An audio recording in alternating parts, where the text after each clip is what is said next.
Welcome to Coffee with Jenni and Dre's podcast, man.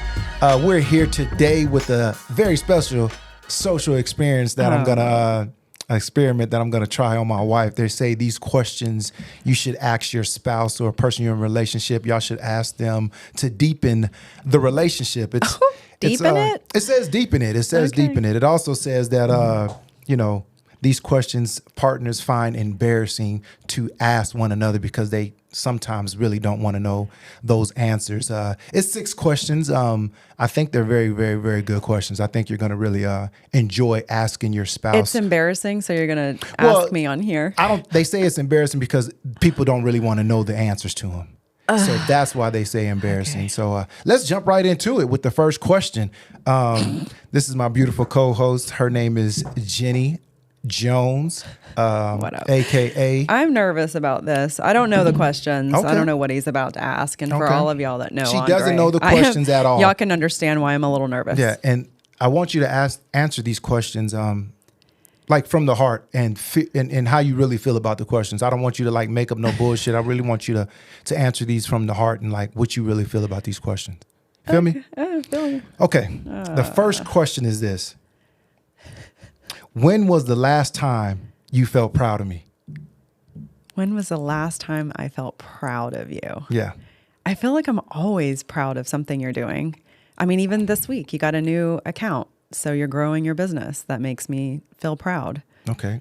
What do you mean why you got a new account? Because the audience don't know. With work, like you're with what you do, you're constantly growing it, and you got a new account. And I'm always proud to see, even though that means you're going to be gone a little bit more. I'm proud of you. You're working and you're growing. You're growing your company. You've grown it from a little bitty seed to a big old plant. Okay. We got bushels.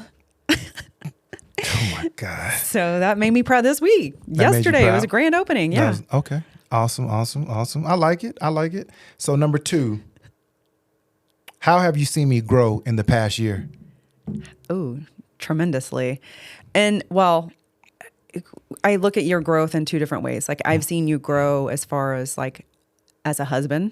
Mm-hmm. I see you grow even from last year to this year. Like the way we communicate, the way we talk, the way used to you would get mad at me and be mad at me for like days.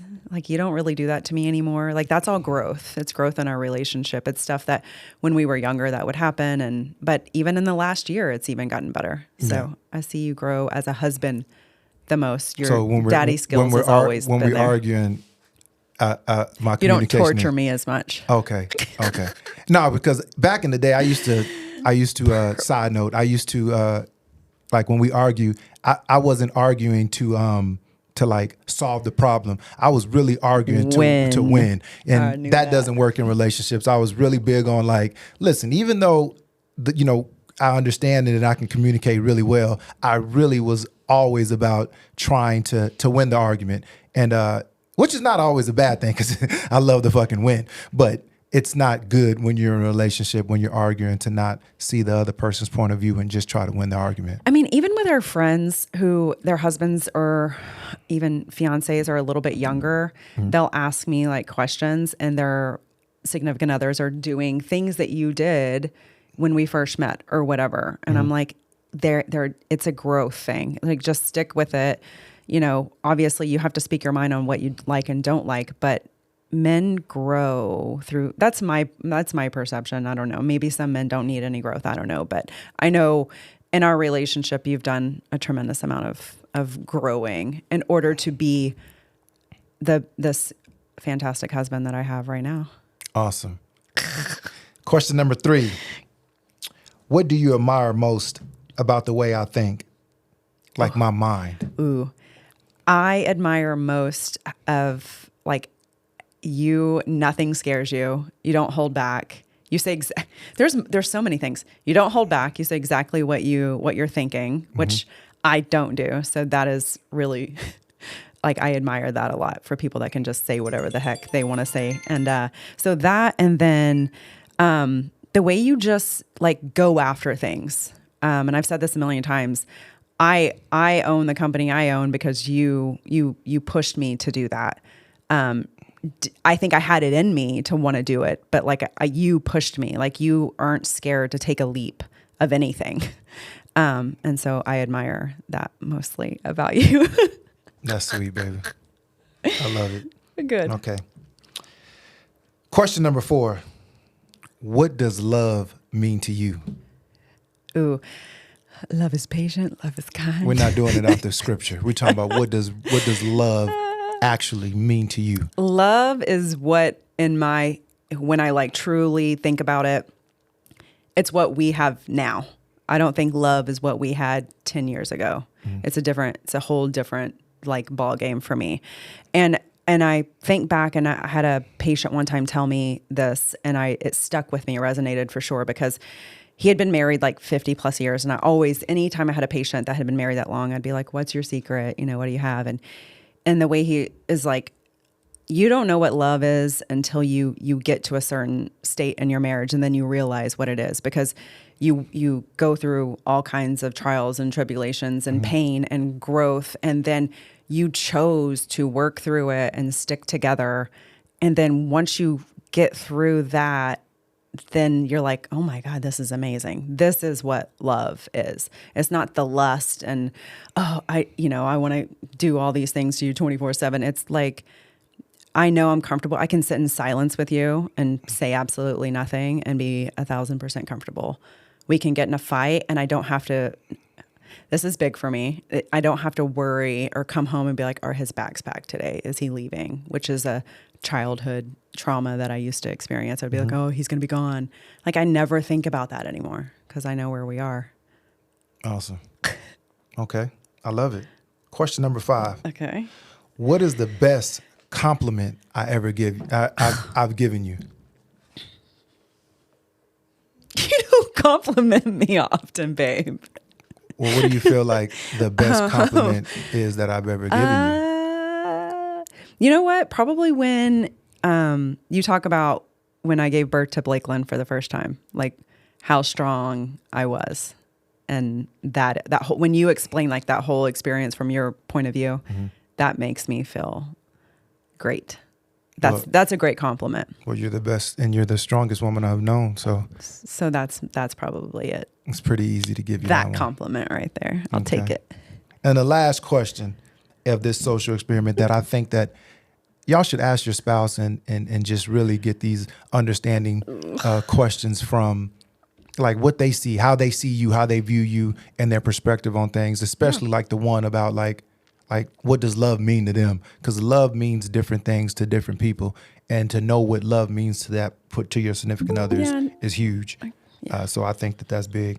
Last question is, if you were ever to give me one piece of advice to make our relationship stronger, what would it be?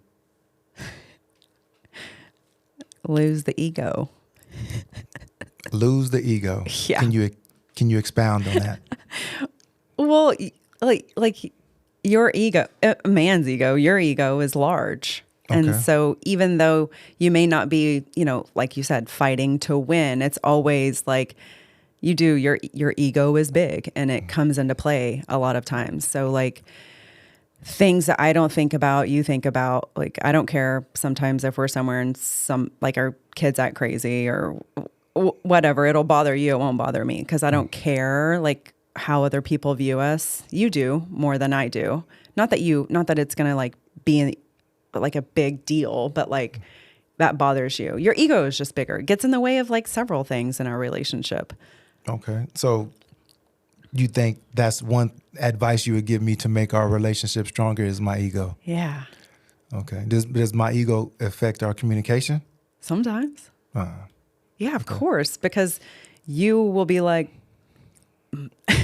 I'm the man, we're not talking about this right now, or whatever. It's really, it's your ego. You don't want to put it down so that we can have this intimate conversation and move on. You'd rather say, you'd rather avoid it and move on and try not to, or whatever, until you're ready.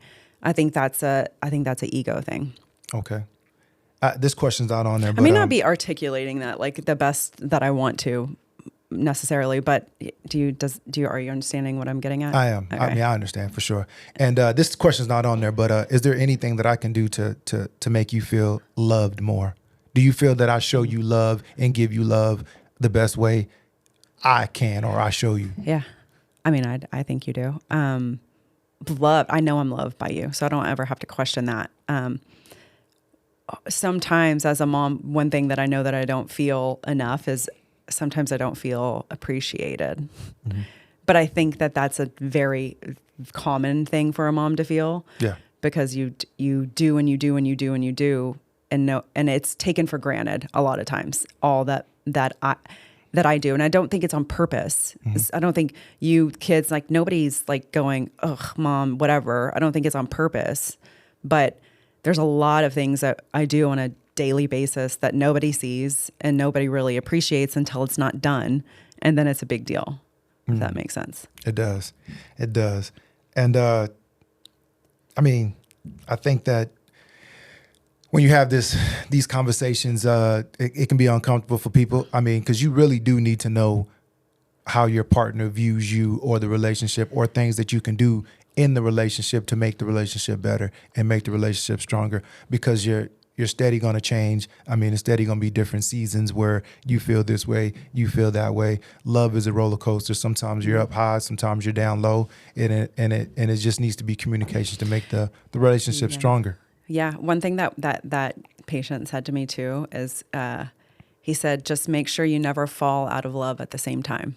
For sure. Because you go like this, right? Yeah. So make sure one of you is always fighting for the other. If y'all both fall out of love, then who's going to fight for it? So I was like, oh, that's really good. So like if there's times where I can tell you're like distant or whatever, it's not going to help us if I'm like, well, I'm going to be, I'm going to move too. Yeah. I'm not going to back off and vice versa. But I also think these conversations are fantastic for couples because this is where you grow in these conversations. Yeah. If you don't have them, then it's easy to again, you're going to stick in the lust. And that's what I've told you. Like, you can leave, you can get mad, we can get married, and 5 years later, we're getting a big old fight, and you can leave because I'm on your nerves or whatever. The next person that you find, you're going to be in lust, and it's going to be great. But guess what? 5 years later, you're going to hit that mark again or whatever. And if you don't choose to work on it and grow, you're going to leave her and go to the next one. Yeah. And it's a cycle until you choose to keep pushing and really make sure y'all can grow and do what, in my opinion, we've accomplished, which is a lot. For sure. And I'm going to love you every day. Thank you. I always choose you.